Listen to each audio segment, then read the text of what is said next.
Have you ever noticed that the more present you are to others, the more absent you become from yourself?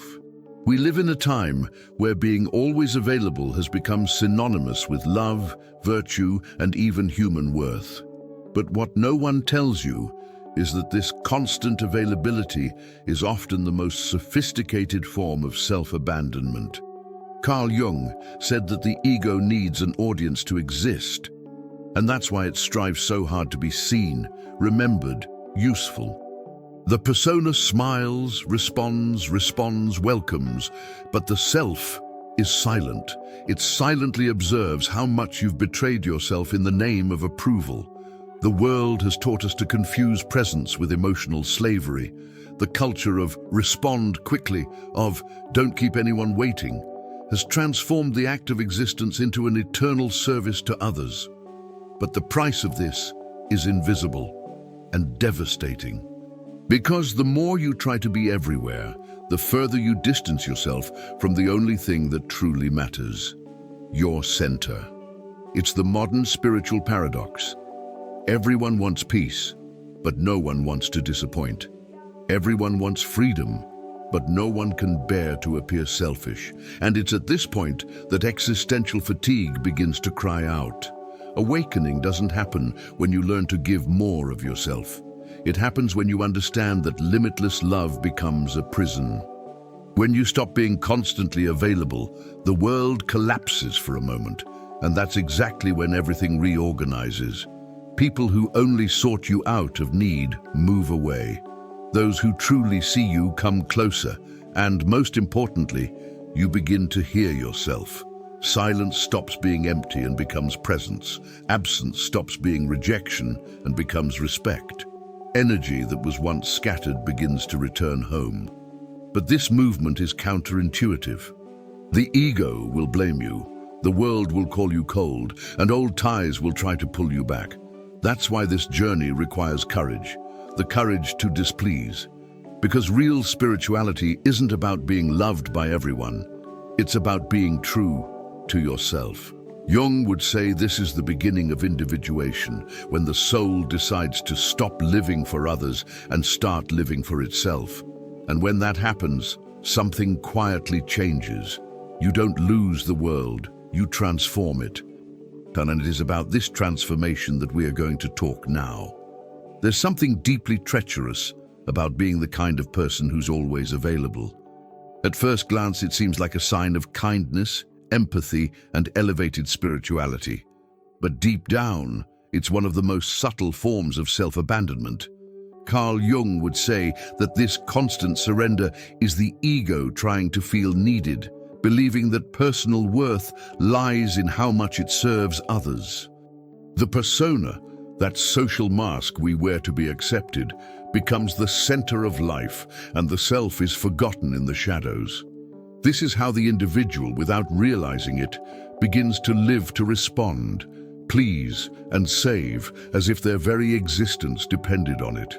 Shadow work reveals this dynamic. There's fear at the root of availability, fear of not being loved, of being forgotten, of not being useful. The modern world idolizes promptness.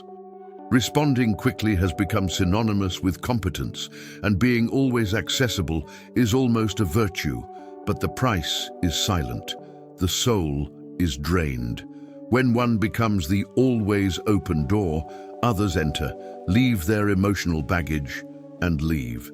The ego, addicted to approval, believes it is being altruistic, when, in fact, it is being used as fuel for the demands of others. This behavior stems from an ancient archetype, the wounded caregiver, the one who tries to heal the world to avoid looking at their own wounds. Jung would say this is a form of escape, a centerless spirituality, where surrender is unbalanced and self-love is replaced by emotional servitude. Those who live in this trap confuse presence with obligation. They think they need to be everywhere, respond to every message, embrace every pain. But true spirituality doesn't require you to dissolve. Balance begins when you realize that not every request is a call from the soul. Sometimes it's just the noise of the world testing your limits. The ego fears disappointment, and so it says yes when the body screams no. Doing shadow work is looking at this with brutal honesty. What's behind your desire to always be accessible? Is it genuine compassion or a fear of losing importance? This simple question can be a portal to self-discovery more powerful than many books. A practical example. Think of someone who always solves everything for others. At work, they're the one who covers shifts. In friendships, they're the one who listens to everyone's complaints. In relationships, they never allow themselves to fail. In the end, they're left empty. The same pattern repeats itself. The person exhausts themselves and, when they need help, finds no one around. Jung said that the unconscious demands what the conscious neglects. And this type of imbalance returns in the form of chronic fatigue, insomnia, irritation, or a feeling of invisibility.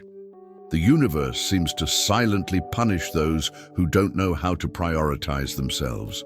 But in reality, it's just a natural reflection of energy drained unconsciously. The exit begins with something counterintuitive, learning to disappear. Silence and calculated absence restore power. When a person stops being constantly available, the world instinctively begins to respect the space they create. Previously wasted energy reorganizes, the self begins to emerge, and the persona dissolves. This is where spirituality ceases to be performance and becomes presence. But this retreat still feels dangerous. After all, what happens when you decide not to respond immediately? And it is precisely in this space of absence that the power of conscious silence is born, the next step in this inner journey. When someone gives more than they receive, they're not practicing love, they're trying to buy security. Carl Jung would call this an unconscious ego movement seeking control. The person believes that if they're good enough, generous enough, spiritual enough, the other person won't leave. But this excess energy deposited externally is the symptom of a soul that has forgotten how to nurture itself. In shadow work, this dynamic reveals an old wound, abandonment. The individual who once learned that love must be earned becomes emotionally exhausted, trying to secure bonds through giving, which leaves them increasingly empty. This imbalance creates a kind of energy economy in relationships. Some become chronic givers and others effective consumers. The problem is that the more someone gives of themselves without awareness, the more they reinforce the other's role as the center of the relationship. Spirituality becomes a bargaining chip and love a field of debt. The savior archetype manifests itself strongly, the one who believes their mission is to heal, rescue, and transform the other. But Jung reminded us, everything you try to heal outside of yourself is an unacknowledged shadow within. As one struggles to maintain balance for others, one moves away from one's own center. In practice, overgiving can take subtle forms, always being available to listen, resolve issues, soothe and advise. It may seem noble, but over time, the body gives signals that something is wrong. The heart becomes heavy, sleep quality declines, and the mind becomes noisy. It's as if the unconscious is screaming, "You're investing energy where there's no return." This is where true spiritual work comes in, realizing where compassion ends and self-abandonment begins. Withdrawing isn't selfish, it's respect for one's own vital energy. It's remembering that even light needs shadow to exist. A simple example. Imagine a friend who calls every day to tell you about her troubles, and you, even tired, listen for hours. The intention is good, but the effect is corrosive. You feel drained without realizing it. This kind of giving isn't giving, it's draining. And the curious thing is that the more you give, the more the other person asks for. The relationship becomes a cycle of psychic dependence. Carl Jung said that the collective unconscious is fueled by energetic exchanges, and when these exchanges are unequal, a sense of loss of identity arises. It's at this point that one begins to ask themselves, who am I when I'm not caring for anyone? True spirituality in this context isn't about always giving more. It's about knowing when to stop. The self is strengthened the moment one recognizes one's own limits as sacred.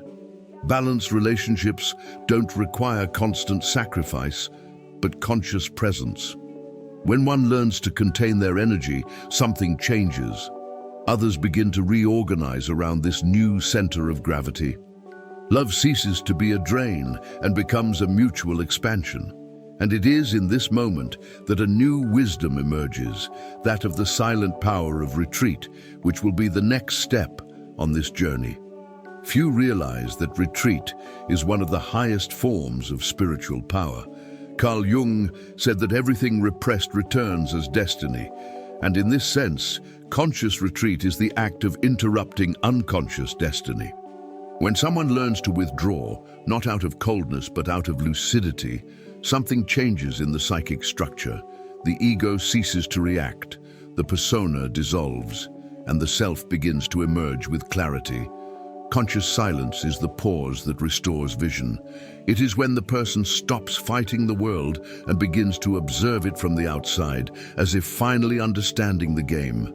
It is not giving up. It is an inner strategy. This retreat is misinterpreted in a society addicted to constant presence. The world demands immediate responses, visible emotions, and preconceived opinions. But there is immense power in not reacting. Silence unsettles, distance reorganizes, absence commands respect. In shadow work, retreat is the moment when the soul withdraws to digest what it has experienced. When the individual becomes silent, they create space to listen to the unconscious, that field of symbols and archetypes that speaks through images and sensations. The external noise ceases and inner wisdom begins to whisper. It is at this point that power is redefined. It no longer lies in winning debates, but in mastering one's own mental noise.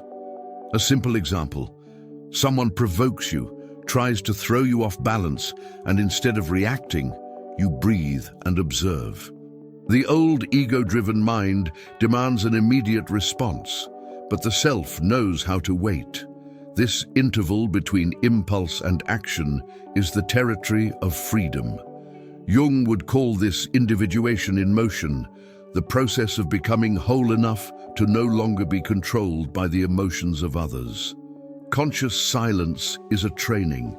It transforms chaos into clarity, and the more one masters this art, the less predictable one becomes. After all, no one can manipulate what does not react. Interestingly, retreat doesn't repel, it attracts. The energy that was previously wasted on arguments, justifications, and explanations begins to radiate a magnetic serenity. It's as if silence creates a gravitational field around those who practice it. People feel it but don't understand it. Something has changed even without words. This is true spirituality, a presence that doesn't need to be proven. It's the archetype of the wise man in action, the one who speaks little, observes much, and moves worlds without raising their voice. Silence becomes language. And paradoxically, it's when you say less that others begin to listen more. But mastering retreat requires courage. The ego fears emptiness and wants to fill every silence with explanations, every absence with excuses. However, the soul expands precisely when you allow the void. It is there that consciousness realigns. Silence is not just the absence of sound, it is the presence of the self. And when this presence is established, something even more powerful is born. The state in which silence ceases to be absence and becomes pure inner presence. There is a kind of silence that is not an escape, but a power. Carl Jung said that the self speaks in whispers, and only those who are silent within can hear it. The modern world confuses noise with life, as if living in constant noise were a sign of relevance. But those who practice shadow work learn that silence is the true gateway to spirituality. It is in it that the persona dissolves, the ego quiets, and the soul remembers who it is. Inner silence is not the absence of thought, it is total presence. It is the moment when you are so completely within yourself that nothing external can displace you. And it is there that a power arises that noise cannot understand. Practicing this kind of silence is like diving into deep water. At first, there's discomfort. The mind screams, emotions try to escape, the body wants to distract itself, but gradually the noise dissipates and the being begins to hear an ancient melody, the sound of one's own soul. Jung called this reconnection with the unconscious. It's in this space that archetypes speak, that the unconscious sends images, dreams, symbols. It's as if life gains invisible captions. Everything begins to make sense. Synchronicity increases, decisions become clearer, and external chaos loses importance. Silence becomes a compass. In everyday life, this kind of presence can be cultivated through simple gestures, walking without a cell phone, breathing before responding, listening more than speaking. It's not mysticism, it's awareness training. Spirituality begins when a human being stops reacting automatically and begins to witness their own existence. This is the true power of inner silence. It takes you out of autopilot and returns you to the present. A simple coffee drunk mindfully becomes meditation. A conversation conducted with genuine listening becomes healing. Life changes, even if nothing seems different on the surface. There are people who talk all the time, but are absent from themselves. And there are others who say almost nothing, but their presence is felt like a silent avalanche. This is the difference between the noise of the ego and the stillness of the self. The former needs to prove, convince, dominate. The latter simply is. When someone reaches this state, the world begins to respond differently. Situations reorganize, people approach each other with respect, and energy flows naturally.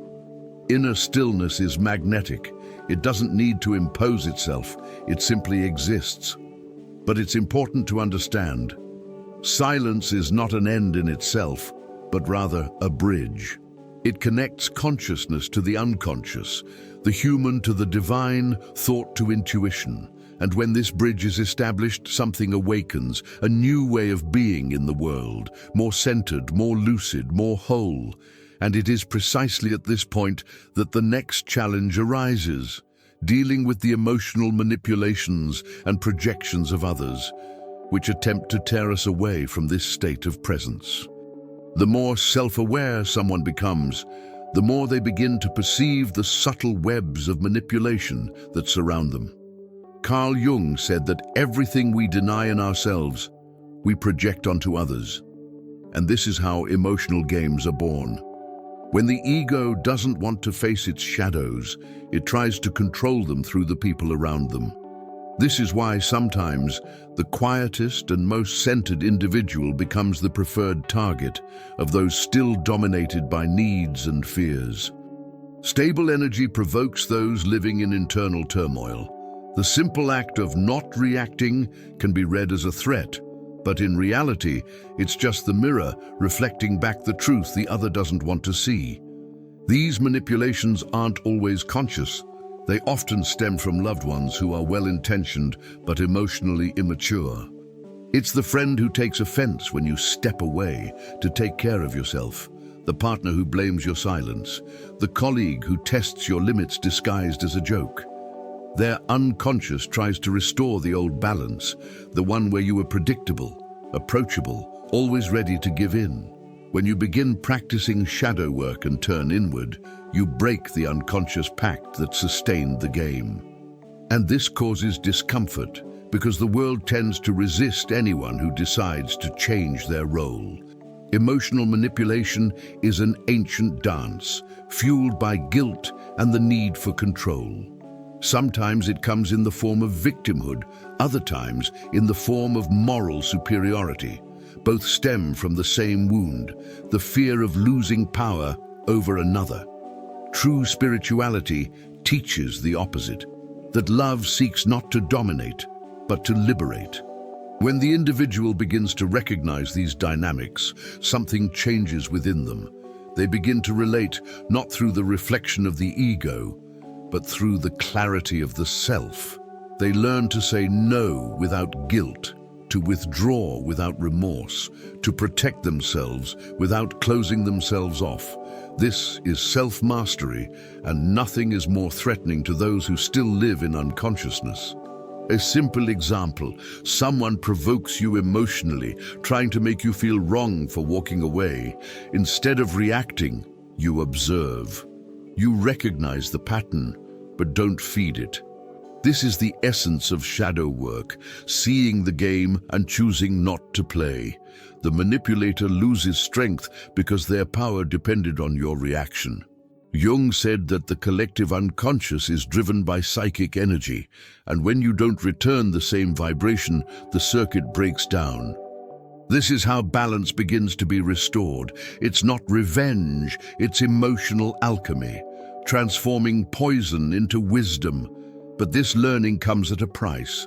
Silence and discernment are often mistaken for coldness, and it is at this point that the true test arises, learning to react less, not out of indifference, but out of sovereignty. Because by ceasing to respond to every stimulus, the individual rediscovers something the world had taken from them: control over their own energy. And it is precisely this awareness that opens the next stage. Understanding how reacting less gives you back control. Reacting less isn't a sign of weakness. It's proof that you've begun to master your own mind. Carl Jung said that everything that irritates us in others can lead us to an understanding of ourselves. The ego reacts because it wants to maintain control, while the self observes because it already has it. When you stop reacting to every provocation, every comment, or every attempt at manipulation, you begin to realize how much of your energy was being wasted on useless battles. Silence ceases to be a punishment and becomes an invisible shield. This is the power of inner mastery, acting when you choose, not when pushed.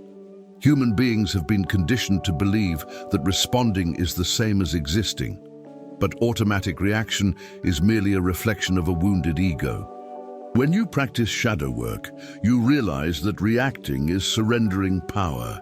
Every time someone awakens an intense emotion and you give in, you're saying, "I'm not free yet." True spirituality doesn't seek emotional numbness, but emotional maturity. Learning to react less is, in practice, learning to choose one's own internal state. And that is freedom.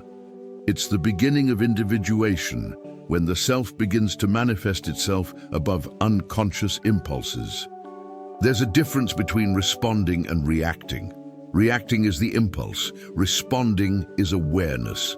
For example, someone provokes you, criticizes you, or tries to belittle you.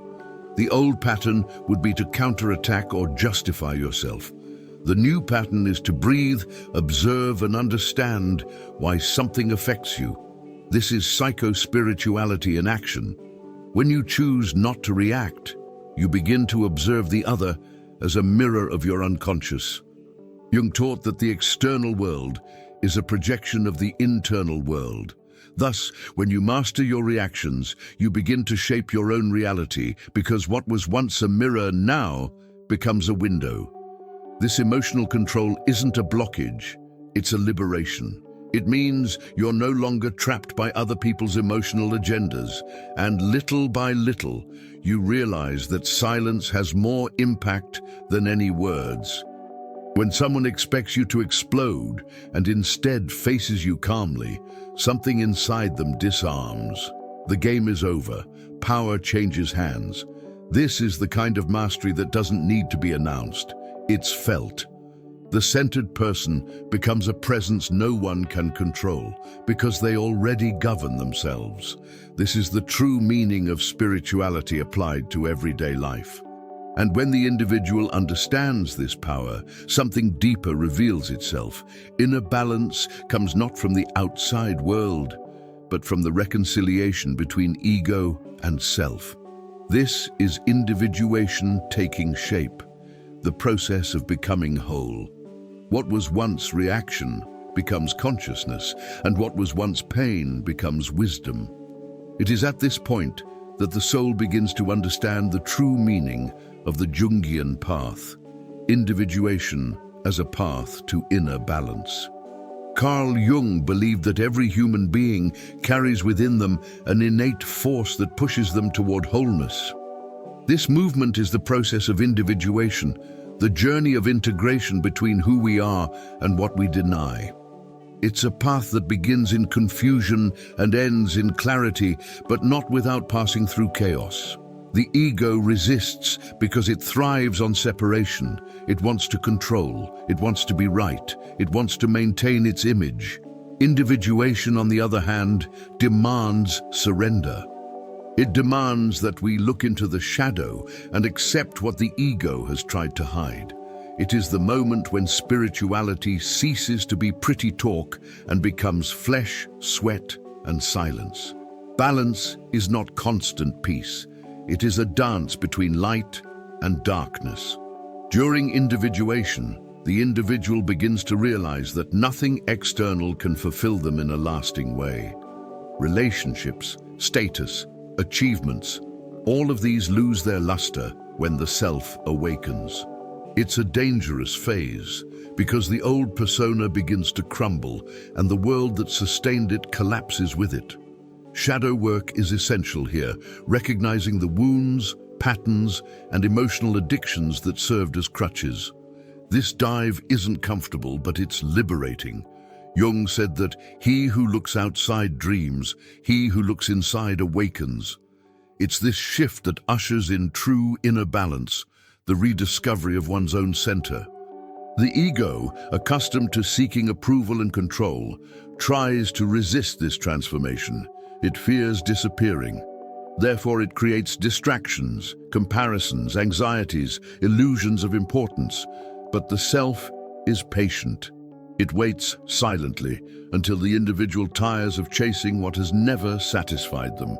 It is then that spirituality manifests itself not as an escape from the world, but as an understanding of the world. The person who individuates themselves does not seek to be perfect. They seek to be whole. They acknowledge their shadows without guilt, their mistakes without shame, their pain without denial. And in this recognition, balance arises naturally, not as an achievement, but as a consequence. In practice, this journey can be seen in small actions: observing one's triggers, meditating, writing about emotions, learning to listen to oneself without judgment. Each gesture is a bridge between the unconscious and the conscious. Individuation doesn't happen in mystical retreats or distant temples. It happens in routine, in difficult conversations, in silent choices. It's spirituality applied to real life. Jung saw the human being as a living mandala, an ever-expanding circle seeking completeness. And this circle closes only when one learns to love even the parts one once rejected. And it is at this point that the most profound turning point arises, when the individual finally understands that they no longer need to seek outside what has always been within.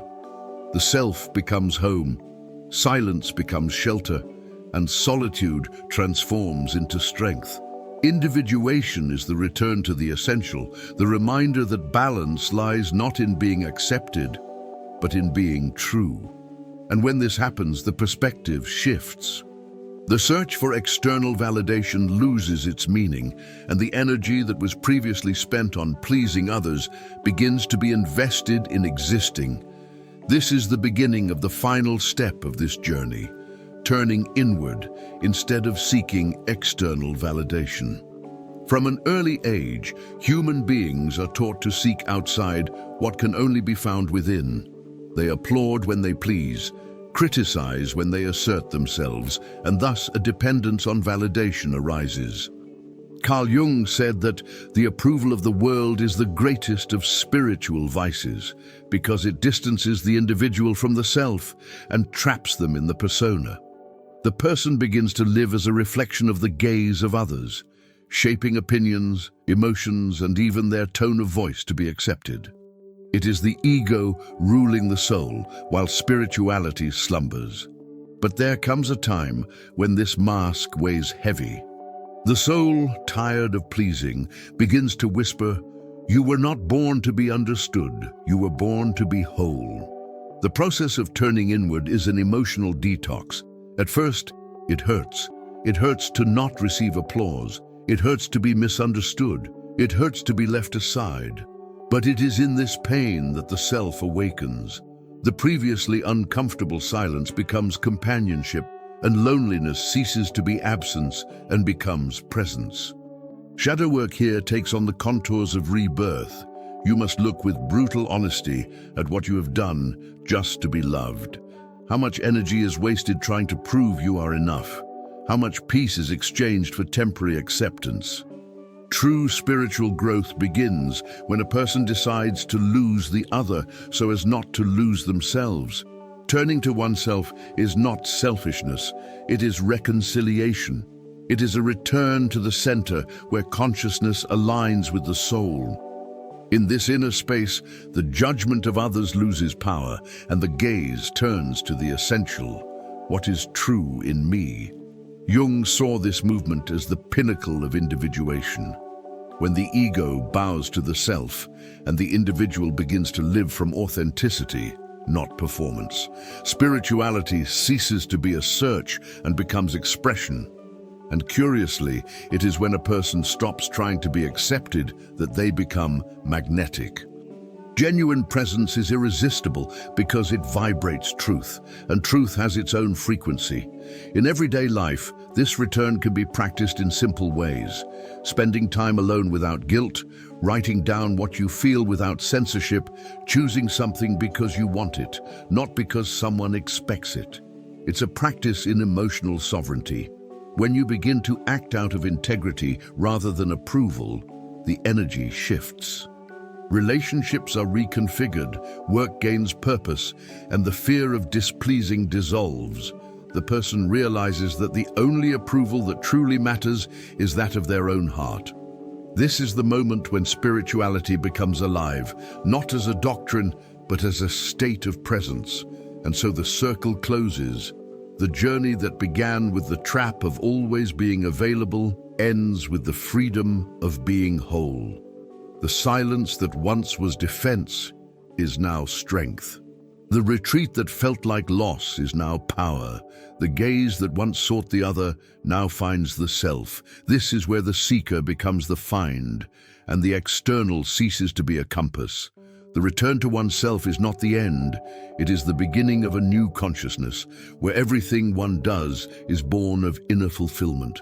There comes a time when you realize the problem was never that the world didn't value you, but that you forgot about yourself. Carl Jung said, "No one becomes enlightened by imagining figures of light, but by becoming conscious of one's own darkness." And that's what happens when you stop being constantly available. You begin to see where you were giving too much, where you shut yourself down out of fear of loss, where you confused acceptance with love. And suddenly, everything changes. The people who once controlled you lose their power. The situations that once drained you lose their weight. Silence becomes your new language, and respect arises where there was once demand. Retreating in this context is not disappearing. It's finding yourself again. It's choosing wisely where your energy lands and where it no longer fits. It's the point at which spirituality ceases to be a concept and becomes a stance. You understand that you don't need to explain yourself to those who are always asleep, nor justify yourself to those who never listen to you. The self awakens when the ego falls silent, and in this awakening, what was weakness becomes presence, what was guilt becomes power, and what was loneliness becomes home. Energy returns, the mind clears, the body breathes. The absence that once frightened you is now sacred territory. But this path requires decision. Every day, the world will try to pull you back. Notifications, demands, expectations, and you'll have to choose again and again between pleasing the world or listening to yourself. This is the true exercise of self-mastery, remaining whole amidst the noise, reacting less, talking less, proving less, just being. When you reach this state, the world notices. And effortlessly, everything around you begins to reorganize itself around your peace. So before you leave this video, ask yourself, how many times have you betrayed yourself just to be accepted? How many times have you said yes when everything inside you screamed no? And how many times have you lost yourself trying to be understood? Maybe it's time to make the most spiritual move there is, turning inward. Silence is the new beginning. If something tore at you, write it down. Sometimes the comment is just the first cut back to the soul. And if you want to continue walking this awakening, subscribe to the channel, turn on notifications, and follow this journey with us. Because the world changes when you change the way you are in it.